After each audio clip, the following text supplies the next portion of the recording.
Assalamu alaikum students, my name is Dr. Mateen. I'm your concerned teacher for social sciences. तो आज हम पढ़ रहे हैं द रशियन रेवोल्यूशन। आज तक हमने पढ़ा था 1914 तक सोशलिस्ट जो आइडियाज़ हैं वो कैसे फैल रहे थे यूरोप में और रशिया में और बाकी जगहों पे भी कितनी तेज़ी से फैल रहे थे। ये जो सोशलिस्ट आइडियाज़ थे दे वर अपोज टू कैपिटलिस्ट आइडियाज़, जिसमें देखा गया था कि जो कैपिटलिस्ट थे या जो individual owners of the property थे वो कैसे एक्सप्लॉइट कर रहे थे पुअर वर्कर्स को, उनके वर्किंग आवर्स हो या बाकी किस्मों से भी काफ़ी ज़्यादा एक्सप्लॉइटेशन हो रही थी। तो उन्होंने बोला ये कंट्रोल होना चाहिए स्टेट के हाथ में या होना चाहिए ये कंट्रोल कोऑपरेटिव्स के हाथ में, जिसमें लोग एक साथ मिल के ही सारी एंटरप्राइजेस चला रहे हैं। तो कह रहे हैं कि in one of the least industrialised of the European state the situation was reversed. जो रशिया हम देखेंगे, रशियन जो इंडस्ट्रियल रेवोल्यूशन हुआ था 15th सेंचुरी ऑनवर्ड्स, तो वो कहाँ पर, वो यूरोप में हुआ था। तो उसके बाद ये जो सिचुएशन थी ये, बट रशिया में इंडस्ट्रियल रेवोल्यूशन अभी पूरी तरह से नहीं आया था। जो सोशलिस्ट थे, जो हमने अभी तक पढ़ा था, जो सोशलिस्ट आइडियोलॉजी वाले लोग थे, उन्होंने अक्टूबर रेवोल्यूशन 1917 में एक रेवोल्यूशन किया जिसका नाम रखा गया अक्टूबर रेवोल्यूशन। तो उन्होंने गवर्नमेंट को टेक ओवर किया, ठीक है स्टूडेंट्स। तो उसके बाद 1917 में ही क्या हो गया, जो रशिया का ज़ार निकोलस II था तो उसको हरा दिया, उसको मार दिया एंड एक सोशलिस्ट गवर्नमेंट की बुनियाद डाली रशिया में। तो इसी रेवोल्यूशन को कहते हैं रशियन रेवोल्यूशन। बट स्टूडेंट्स, ये जो रशियन रेवोल्यूशन था ये एक दिन का रेवोल्यूशन नहीं था, ये 3-4 साल से ये चीज़ें धीरे धीरे चल रही थी। पहले तो बहुत सालों से चल रही थी, फिर 3 सालों से इसकी जो मूवमेंट है वो तेज़ हो गई and finally it culminated in 1917। तो अब हम ये पढ़ेंगे कि ये कैसे हुआ, ऐसे कौन से conditions, social and political conditions थी रशिया में जिसकी वजह से ये रेवोल्यूशन हो गया। तो इन सब सवालों का जवाब देने के लिए हमें थोड़ा पीछे जाना होगा और हमें ये देखना होगा कि रशिया में रेवोल्यूशन जो हुआ था उससे पहले 3 साल क्या हुआ था। तो कहते हैं कि द रशियन एम्पायर इन 1914। तो 1914 में ज़ार निकोलस II जो था वो रशिया का किंग था। तो इसके अलावा जो कैपिटल थे रशिया की मॉस्को, जो यूरोप की साइड से पड़ती हैं, तो उस टेरिटरी के अलावा जो रशिया की एम्पायर थी ये काफ़ी ज़्यादा बड़ी एम्पायर थी। आज जो रशिया है वो उतना ज़्यादा नहीं था, इसको USSR कहते थे। इसमें Finland, Latvia, Lithuania, Estonia, Poland, Ukraine, Belarus and इसके अलावा भी सेंट्रल एशिया की काफ़ी स्टेट्स जैसे जिनमें जॉर्जिया, आर्मीनिया, अज़रबैजान, ये सारी चीज़ें थी। जो इनका मेन रिलीजन था वो रशियन ऑर्थोडॉक्स क्रिश्चियनिटी थी। और जो एम्पायर थे, जो रशियन एम्पायर थी, क्योंकि काफ़ी ज़्यादा बड़ी थी, इसमें कैथोलिक भी थे, प्रोटेस्टेंट भी थे, ये दोनों सेक्ट्स हैं क्रिश्चियनिटी के। इसमें मुस्लिम्स भी थे और इसमें बुद्धिस्ट भी थे। ये आप देख सकते हैं रशियन एम्पायर और यूरोपियन कंट्रीज जब फर्स्ट वर्ल्ड वॉर हुआ 1914 में, तो रशियन एम्पायर और यूरोपियन कंट्रीज़ कैसी थी। देखिए जर्मनी और ऑस्ट्रिया हंगरी थी उस टाइम एक कंट्री थी, ठीक है। वैसे बेल्जियम फ्रांस का हिस्सा था, ठीक है। ऐसे ही देख लीजिए आप, बुल्गारिया और ऑटोमन एम्पायर एक साथ थे। ऐसे देखिए जो लाइट ग्रीन कलर्स थे, न्यूट्रल स्टेट्स थी, इटली की थी, ग्रीस की थी, ठीक है स्टूडेंट, रोमानिया, ये सारी स्टेट्स जो थी ये एक एम्पायर्स थी, डिफरेंट एम्पायर्स थी वहाँ पर, ठीक है। उस टाइम नेशन स्टेट्स यूरोप में नहीं हुआ करती थी। आगे हम चलते हैं। कहते हैं कि जब 20th सेंचुरी स्टार्ट हो गई, मतलब 19th सेंचुरी के स्टार्ट में जो रशिया के मैक्सिमम लोग थे वो एग्रीकल्चर के साथ करते थे। करीबन 85% ऑफ जो रशियन पॉपुलेशन थी वो कहाँ से अपनी इनकम कमाते थे, एग्रीकल्चर से।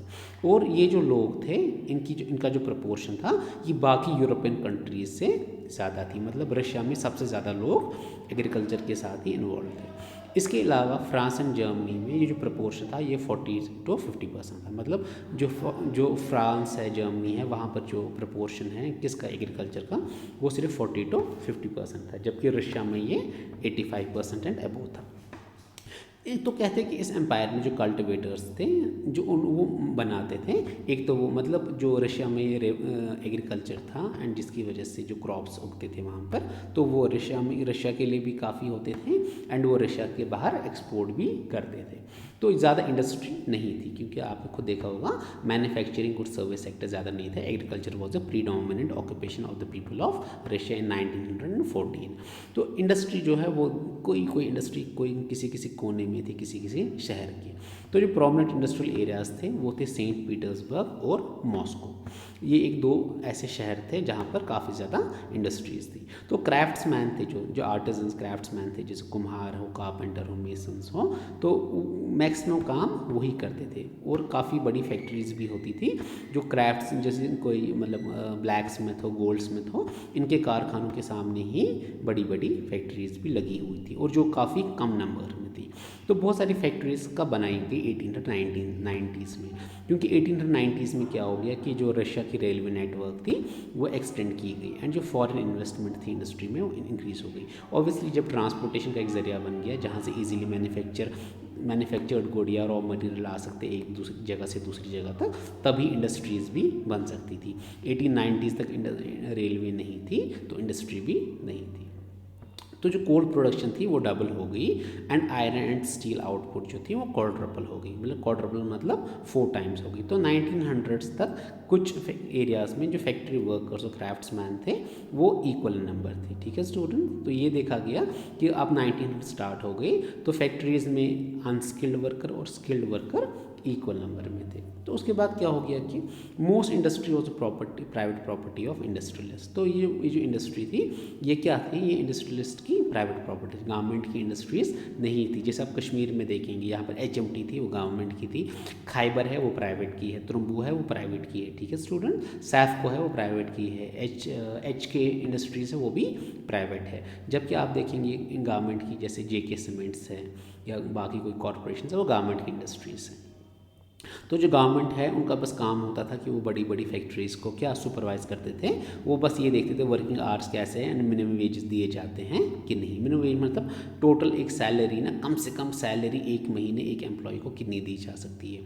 मतलब गवर्नमेंट सेट करती है 5,000 या 8,000, मतलब कोई भी वर्कर किसी भी इंडस्ट्री में, किसी भी घर में, किसी भी कारखाने में काम करे तो कम से कम 5,000 उसकी सैलरी होनी चाहिए। उससे ये एग्जाम्पल दे रहा हूँ मैं, उससे कम नहीं होनी चाहिए, उसी को हम मिनिमम वेज कहते हैं। ठीक है स्टूडेंट्स, तो उसके बाद लिमिटेड आवर्स ऑफ वर्क भी होने चाहिए। बट क्या हो गया कि जो फैक्ट्री इंस्पेक्टर्स हैं तो बट ये अगर ये रूल्स तोड़े भी जाते थे तो गवर्नमेंट इसमें कुछ खास कर नहीं पाते थे। इनफैक्ट जो छोटे छोटे यूनिट्स थे, ये बड़ी बड़ी फैक्ट्रीज़ में तो गवर्नमेंट चला लेती थी, बट छोटे यूनिट्स में ये गवर्नमेंट ये चीज़ें नहीं चला पाती थी। यूजुअली कभी कभी छोटे छोटे कारखानों में 15-15 घंटे भी काम लिया जाता था, जबकि मिनिमम वर्किंग आवर्स 8 से 10 घंटे होनी चाहिए। उसके बाद ये भी देखा गया कि जो एकोमोडेशन थी इन वर्कर्स के लिए वो हाइजीनिक होनी चाहिए, उसमें प्रॉपर वेंटिलेशन होनी चाहिए एंड उसमें प्रॉपर डिस्टेंस होनी चाहिए, लोग ज़्यादा क्राउडेड नहीं होने चाहिए थे। बट ये चीज़ें भी देखी गई कि गवर्नमेंट सुपरवाइज़ करना चाहती थी बट इस चीज़ को प्रॉपरली सुपरवाइज़ नहीं कर पाई।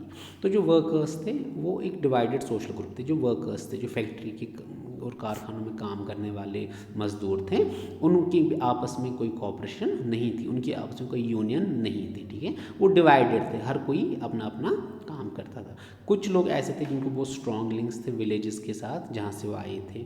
कुछ को अपने मतलब जैसे आप देखेंगे कोई अपने कास्ट के, कोई अपने रिलीजन के साथ, कोई अपने विलेजेस के साथ, कोई अपने ट्राइब के साथ, तो वही कनेक्शन था। उसके अलावा ये कोई कनेक्शन नहीं था कि हम एक फैक्ट्री में काम कर रहे हैं तो इस फैक्ट्री के वर्कर्स को हमें एकजुट होके, कोऑपरेट होके अपनी डिमांड्स को प्रेस करना, ऐसा कोई चीज़ नहीं थी। तो कहते हैं कि a metal worker of Saint Petersburg ने उन्होंने बोला कि जो मेटल वर्कर्स हैं उनको खुद को लगता था कि हम एरिस्टोक्रेट्स थे। ठीक है, ऐसे भी होता था जो मज़दूर होते थे, मज़दूरों में भी इन्होंने खुद की किस्में बनाई थी। कुछ मज़दूर को लगा था हम ज़्यादा अच्छे, कुछ मज़दूर को लगा था हम ज़्यादा अच्छे नहीं हैं।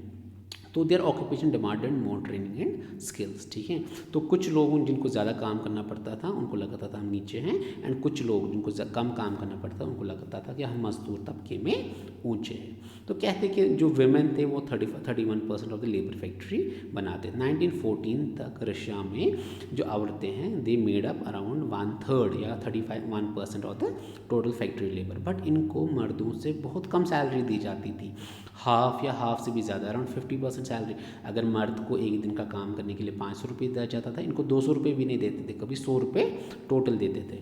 तो जो डिवीज़न था आपस में वर्कर्स के, ये इनके कपड़ों में भी दिखता था। कुछ वर्कर्स थे वो अच्छे से कपड़े पहनते थे, ठीक है, वो अच्छे से मतलब ड्रेस होके आते थे, उनको लगता था कि हम वर्कर्स में हाई क्लास है। एंड कुछ लोग थे जो फटे पुराने कपड़े लेके वहाँ पर जाते थे। तो इसीलिए कहते हैं डिस्पाइट डिविजन्स जो डिविजन्स के अलावा भी जो वर्कर्स हैं वो यूनाइट हो गए।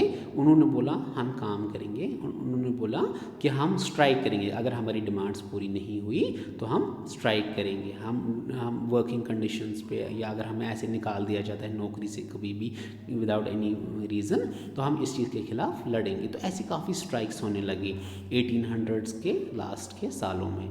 एंड जो मेटल इंडस्ट्री थी, and in the metal industry during 1902, ठीक है। तो ये सारी चीज़ें ऑलरेडी होने लगी थी इन द कंट्री साइड, मतलब गाँव में क्या हो, जो पेजेंट थे वो कल्टिवेट कर रहे थे ज़मीन, बट जो नोबिलिटी थी, the crown, the Orthodox church, ठीक है।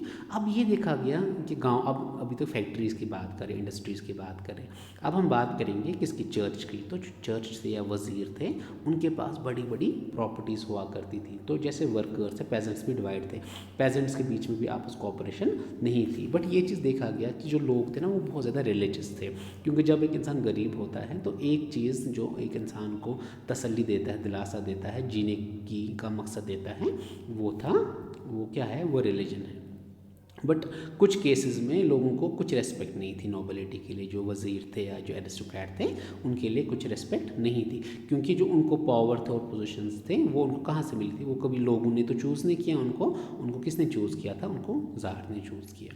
तो कहते हैं कि मतलब जैसे फ्रांस में फ्रेंच रेवोल्यूशन हुआ था, जो जब पेजेंट्स एंड नोबल्स जो एक साथ आके उन्होंने लड़ा, तो यहाँ पर ऐसा नहीं हुआ। पेजेंट्स भी डिवाइडेड थे, वर्कर्स भी डिवाइडेड थे, आपस में इनको सोशल ये डिविजन्स थे। तो ये सारी चीज़ें यहाँ पर थी जो आगे नहीं थी। तो कहते हैं कि रशिया में जो पेजेंट्स हैं वो चाहते थे कि जो लैंड ऑफ द नोबल्स है वो उनको दी जाए, जो इन वज़ीरों के पास, जो इन अमीर अमीर लोगों के पास लैंड है, ये किन को मिले, ये इनको मिले, ठीक है। इसीलिए वो क्या काम करते थे, अक्सर वो लैंडलॉर्ड जो होते थे, ज़मींदार होते थे, उनका मर्डर करते थे, उनको जान से मार देते थे, और कभी कभी बोलते थे ये भी कि हम आपको रेंट भी नहीं देंगे। तो 1902 में एक ऐसा काफ़ी ज़्यादा बड़ा रेवोल्यूशन हुआ जिसमें जो पेजेंट्स हैं उन्होंने एक बहुत बड़े लार्ज स्केल पे फार्म जो उनके ये थे लैंडलॉर्ड थे उनके खिलाफ बगावत की। एंड ऐसी चीज़ें होने लगी रशिया में डिफरेंट एरियाज़ में।